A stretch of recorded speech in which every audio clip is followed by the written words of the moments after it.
One of my craziest culture shocks when I came to Africa as an Indian student was that they actually respect women. And I know it sounds crazy, but they don't have arranged marriages. Like, there's no concept of forcefully human trafficking in the name of arranged marriage. And it sounds crazy to me that the actual groom pays the bride's family.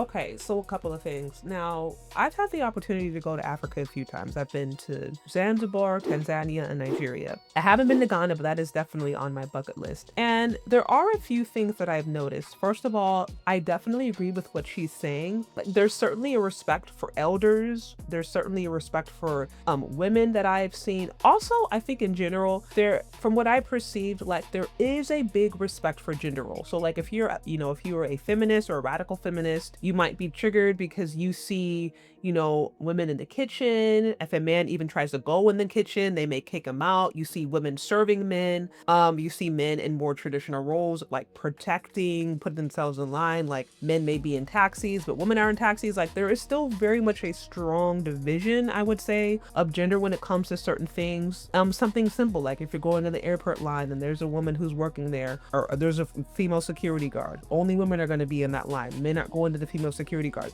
So like there's like these little minor things where it shows up, okay, there's still very much like a respect for gender roles, but at the same time, I can remember seeing women in all kinds of positions of leadership, women entrepreneurs, business owners, pastors, prophets, apostles, big women of God, women in positions of leadership over churches, over ministries, different things like that. I saw women really operating in all aspects of society quite freely, still within somewhat of a traditional framework. They still may have husbands. They had husbands that they were working with, or families that they were still connecting with, but with a level of freedom. And even if you study pre-colonial Africa, to a certain extent, that's very similar to how it even happened then. While there was still a respect and a clear line of gender roles, and there were, to a certain extent, there were tasks that men generally did and women generally did, women still had a level of agency and independence that was actually unlike societies in European cultures. And you even have some historians who note that. They note the level of freedom or the level of agency women had, and they actually found that a bit strange compared to their culture.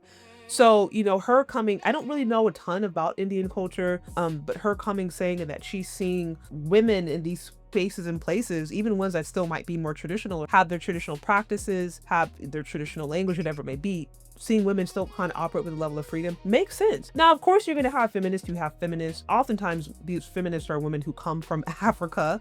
They have African background, and they're sent over to the West, and they're sent over to Western or European cultures, and then they adopt these ideas and try to come back and say different things. You have that.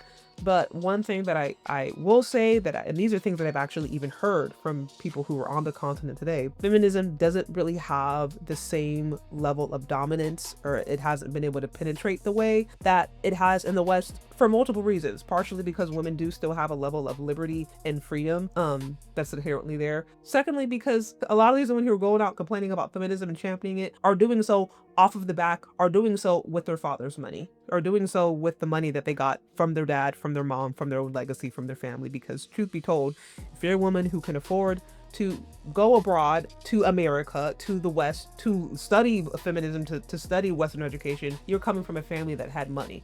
And that money likely came from your dad.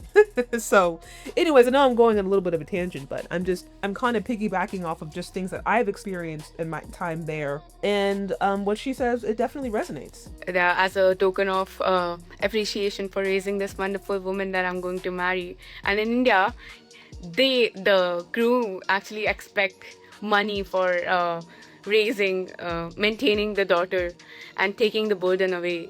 Like, we look at women in such a crazy way. Wow. So she's saying in Africa, which is very true, if a man marries a woman, he usually has to give a dowry or something. Like, he has to pay essentially the bride price, right? Like, he has to pay the family to receive his bride. kind of like to receive his prize. Like he has to put out, and usually it's the family. Usually the family comes together and provides whatever resources, and then they do a tradition or something. It sounds like she's saying in Indian culture it's the other way. Like the bride got to pay up. The bride or the bride's family has to pay the groom to take on the expense of the woman. That is very interesting. I am not familiar with that. I don't know. I'm not familiar with that at all. Like I said, I don't know a ton about Indian culture, but that is very fascinating. So here's an Indian going to an African nation, Ghana, and saying, wow, like you guys respect women. That's fascinating. Let this also be a note for Black women any and everywhere who complain about that Black men are the most patriarchal and oppressive. They're just not. Are there historical examples of Black men doing crazy things? Are there examples of Black men who use religion and different things to abuse them? Absolutely. Is Black culture inherently misogynistic in America, in, you know, the Caribbean and Africa?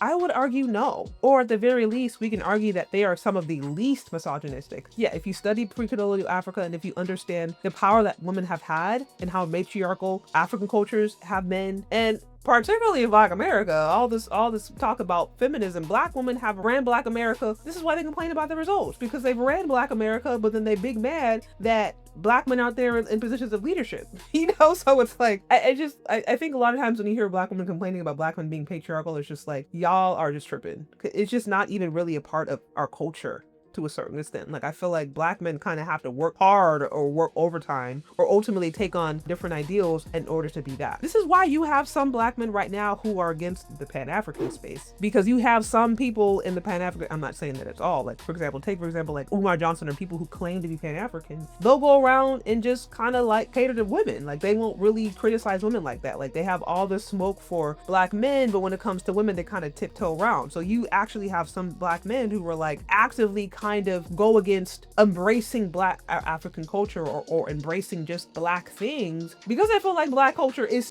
so inherently matriarchal. You know what I mean? So yeah, I just thought this video was really interesting. What do y'all think about this whole thing? Have you guys been to Ghana? Are you from Ghana? Are you from the continent? Let me know your thoughts down in the comment section. I know I have some of you guys who are tuning in from all parts of the world. And yeah, I'm curious your thoughts. Let me know down in the comment section. Thank you so much for listening if you've gotten this far, and we'll talk later. Bye. I'm really excited to announce my new kids book, Aisha Learns to Love Her Hair. Aisha's hair is stunning, but she struggles to see its beauty. Through encouragement and wisdom from Grandma Lily, Aisha learns powerful lessons about self-acceptance. Aisha's journey is a heartwarming tale of family, culture, and confidence. Share her magical journey with your little loved one today, available for purchase.